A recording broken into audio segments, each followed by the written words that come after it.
All right, going to continue our media availability this morning. We've now been joined by Kyle Larson, driver of the number 42 Target Chevrolet. And Kyle, a solid run for your team last week at Bristol. Talk about coming to Richmond this weekend, back-to-back short tracks, and just the team's mindset heading into tomorrow night's race. Yeah, it was nice to have a good run last week. We needed that. Felt like last week was about the first time all season where we had a race where we didn't have any issues, and so yeah, it helps. Confidence for sure. And then, now coming to Richmond, it's not a track where I typically run very well at least in the race. So we'll work on it quite a bit. We came here and tested a couple weeks ago and got better, but still we're struggling a little bit. So we'll have to battle pretty hard here in practice and try and get the Target Chevy running good. So looking forward to hopefully get the race in tomorrow night and can relax at home on Sunday. We'll go ahead and open questions for Kyle. If you have one, please state your name and affiliation, and we're going to start here with, okay, go ahead, and we'll come up front to Jeff and then go to Stan. Well, Michael Phillips with the Times-Dispatch. When you were here, it was kind of cold and rainy, and that's what's forecast for tomorrow. You take anything out of that testing that could help you out tomorrow in similar conditions? Yeah, I think it was it was pretty cloudy all day long. So yeah, the more consistent it stays to how the test was, the better off it probably be for us. But yeah, I don't know. It's nice racing with cool weather because it doesn't get hot in the cars. So I think all of us drivers like that. All right, we'll come up to Jeff. Jeff Glove from USA Today. First of all, what was the tire fall off like when you were here for the test? It seems like in nationwide or Xfinity practice, it's pretty significant. Yeah, it's always pretty significant here at Richmond. It was probably two and a half seconds, I think, over a course of a not even a full run. What I was doing at the test, and yeah, off of four gets extremely slick. Off at both ends gets extremely slick. I mean, especially in the Cup car, you won't even be wide open by the time you get to the flag stand. So you're pedaling it quite a ways, and then off of two, how the banking falls off really quick. It's easy to lose your car there. So yeah, this track is it's fun because the tire fall off is so much. So with tracks like that or races like that, when that kind of stuff is happening, does that favor like veteran drivers because they have more experience taking care of their stuff on a longer run, or do you not view it that way? I mean, I definitely think it probably helps veterans. I think it helps them for even in practice. They kind of understand what they need to do to the race car to make it good throughout a course of a run, and, as well as taking care of it during the race throughout a run. Where I feel like for whatever reason I'm good here on short runs and not good on long runs. Where mile and a half and stuff, I'm really good on long runs and not very good on short runs. So yeah, that's something I need to work on for Richmond and get better at. But felt like we did an okay job the last race here. Just got to get better. All right, we're going to go to Stan and then Holly Kane, please.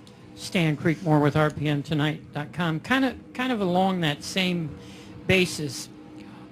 What about this track is the biggest struggle for you, and is there any experience at any other track that you think would help you here?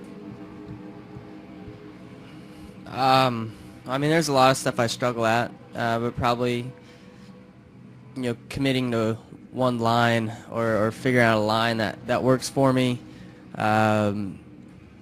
Yeah, I don't know. It seems like as the tire, like late in the run, like I said, I struggle quite a bit and fall back. But I don't know.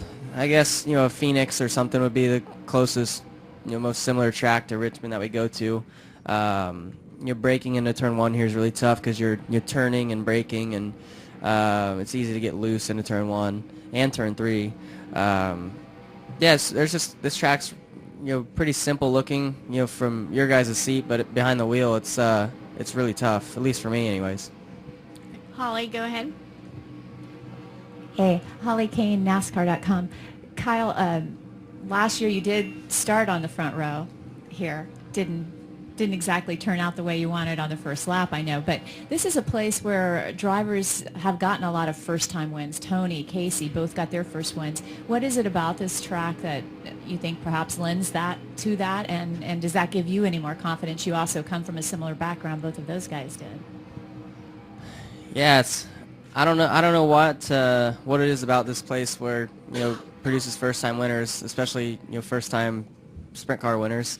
I haven't felt like this will be a track where I get my first win at. So I don't know. I probably should talk to them and figure out what I need to do to get better. But yeah, I mean, this is our next racetrack, so it'd be nice to get a first win here. But I don't know if I'm capable of getting that done yet. It's things that have to fall our way perfectly to get that done. But yeah, I mean, seeing that those two both got their first wins here does give me a little bit more optimism, I guess, of maybe getting it done. But we'll see. All right, we're going to go to the affiliates in the back, and then we'll come up front to Claire. Go ahead. Kyle back here, Sean Robertson, CBS 6 here in Richmond. Back to the weather forecast. I know we were calling for rain. How does that change your strategy and or mood when it does rain during the course of the race like Bristol last week? Yeah, so it'll definitely rain at some point, I think. And when this place gets the rubber washed off it's really, really fast for a little bit. But then it wears out tires quicker. So you got to think about that kind of stuff. I'm sure we'll have a competition caution at some point. So you have to be patient at the beginning of the race. And the track will change, the whole bunch throughout the whole race. And I hope we can get the full race in without having to take any breaks like we did last week. But as long as we can get it in sometime Saturday night, we'll be happy. All right, go ahead. Kyle, Mark Davis, NBC 12 here in Richmond. Just curious how far you think you've come since last year at this time, how you've matured, how you've progressed, how you've come along as a driver. Yeah, I think I've gotten a little bit better. I guess more mature behind the wheel. Maybe understand what I need in the race car a little bit better. I think all around just a little bit better. I don't know. This year's we've kind of struggled so far starting off, but I think we're getting even better now. So just got to keep working hard and trying and get even better. Come this time next year even more. Claire, go ahead. Claire Beeline, Sirius XM NASCAR Radio. You were talking about braking and the lines on the track and learning the lines. All of that aside, how do you learn and talk about racing other drivers at this track and how a young driver learns to navigate just the racing around other drivers at a short track like this? Oh, I don't know. It's not too different than racing around other drivers at other tracks. You just got to time your runs a little bit, since it's slower corner speeds than say a mile and a half. But I don't know. It's no different really. Talking about bumping people or not taking somebody bumping you or not really moving people out of the way, but kind of getting that all down.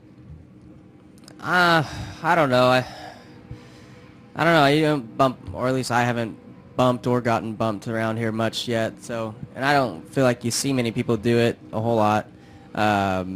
Maybe towards the end of the race it happens, but it's not like a Martinsville or anything like that. All right, we're going to go to the back to Tyler, please. Hey, Kyle, Tyler Burnett, MRN. I'm not sure if you're aware of the infield party at Talladega, but what's the strangest or craziest thing you've seen in the infield at Talladega? Lots of stuff. Oh, man, it's pretty crazy in the infield there. We did that party on the boulevard or whatever it's called last year, and at the end of it they had the costume contest and then the Jello relay race or whatever it was, and I think this year it's like barbecue sauce wrestling or something like that. So there's some crazy stuff, and then you go down the boulevard and you see some interesting things from adults. So it's pretty fun to just go cruise up and down the boulevard, take an hour out of your night and just cruise up and down there and see some things that you don't get to see all year long except for at that racetrack. All right, we'll take one final question for Kyle. Go ahead. Yeah, Marty O'Brien with the Daily Press. Just wanted to ask you, the stretch you had at the start of the chase last year, what did that do for your confidence and for you as a driver? But also, how much pressure did that put on you, and how much do you think about trying to get that first win? It was nice to, how we ran in the chase last year, and definitely give our team a lot of confidence going into the season. So that's why I think we've been a little bit disappointed in the way we've started off the year, just because of how well we ended. But we know our team's capable of running at that level, so we just got to get back to that. And the more we run up front, the more opportunities we'll have to get a win, and those wins will start happening. If we just continue to run up front. So got to get a little bit more speed in our car and do a better job throughout the race as a team, and we should hopefully get that first win soon. All right, Kyle, we appreciate your time today, and we wish you best of luck this weekend.